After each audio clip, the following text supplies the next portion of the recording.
Hi, I'm Tim Buckwalter. I am having a show at me in the Dresden Gallery in San Francisco. It's a solo exhibition of about 25 pieces, paintings, drawings, some works on paper, and some sculptures. And the name of the show is Everybody's Happy Nowadays.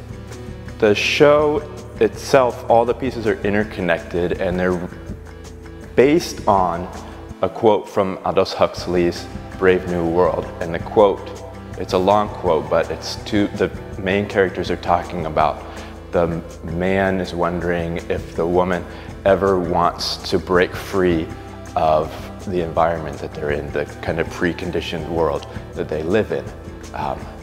And she's saying, of course not, this is fantastic and everybody's happy nowadays. Why would you want to change that? The first time I encountered that quote was not in Brave New World. I didn't read that until I was in art school. When I first encountered it was the name of one of my favorite Buzzcock songs from the late 70s. And they had taken the quote and turned it into a song about a young man who is incredibly bitter because he's not in love and he knows that everybody else around him is. And I like the idea, for the show, I like the idea of that kind of warping of the past into one moment. You have that feeling from the 70s coming out of the 1930s. So what I decided to do was to try and create a series of work that the pieces could stand on their own, or they could all kind of bounce back and forth with each other and kind of move through different eras.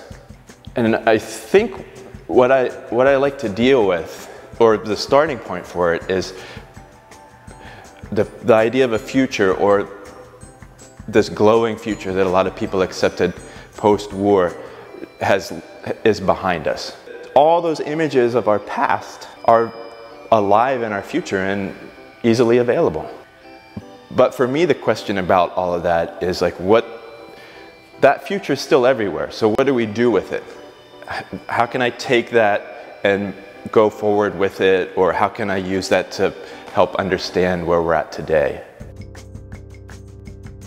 I'm an appropriation artist, and I've been that way since, well, we could go back to middle school, when even in middle school I was tracing things from comic books and people were paying me to draw their assignments, and I would bring in an illustration and say, does this work? And then I had an overhead projector and I would blow it up and trace it to them and sell it to them for 50 cents.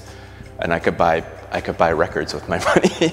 And then in high school, I continued to do the same. I just got I had a bigger library of images. And then throughout art school, that was kind of the beginning of appropriation as a movement in the 80s, to the mid 80s. The paintings that I'm doing now, these assemblages, are a continuation of that. So the way I build the assemblages is I find the image somewhere, a book, magazine, comic strip. The image for some reason speaks to me. I take it out, I manipulate a little bit, and I make the painting. And while I'm working on the painting, I'm also looking at images I'm just collecting images. I'm obsessed with collecting photos and images of things. I take those and I use the images, some of the images have text, and I use those to help modify or create a specific narrative for the painting. While at the same time, I'm also using an image to balance out the composition, to move the colors around, to help move your eyes around, so that you're not just stuck with the first impression that you get. And then once I have the whole piece bundled up and tied together, the ribbon that I put on it is the title. And the title often kind of twist the narrative around, so that when you're looking at the image, you start to build your own narrative, and then when you read the title, oftentimes the narrative flip-flops on you and moves you to a different idea.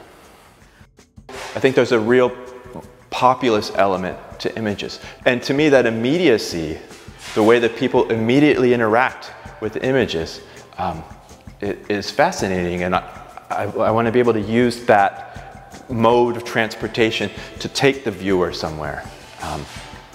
I'm a huge admirer of writing. I love to read. I love to read other people's writings. And to me, the assemblages are a way that I can create a narrative explain an idea out, write an idea down in the most intuitive way for me. It's writing for me, I love to write, but writing for me is a little bit of a chore. Whereas when I put these assemblages together, it's not a chore and I love it. I do like to present a narrative that's open-ended, or that you can dump your own problems into, or your own feelings, or your own ideas. One of the things that I really enjoy about writing is that writing takes you places, if only in your head. And one of the things that I want the assemblages to do is to be able to take you somewhere. And I'm not concerned about where you go. I just want you to go on the journey. I think that's one of the great things about man, is that we can create journeys for each other. We can take people, we can take others places that they don't know, and that's fantastic.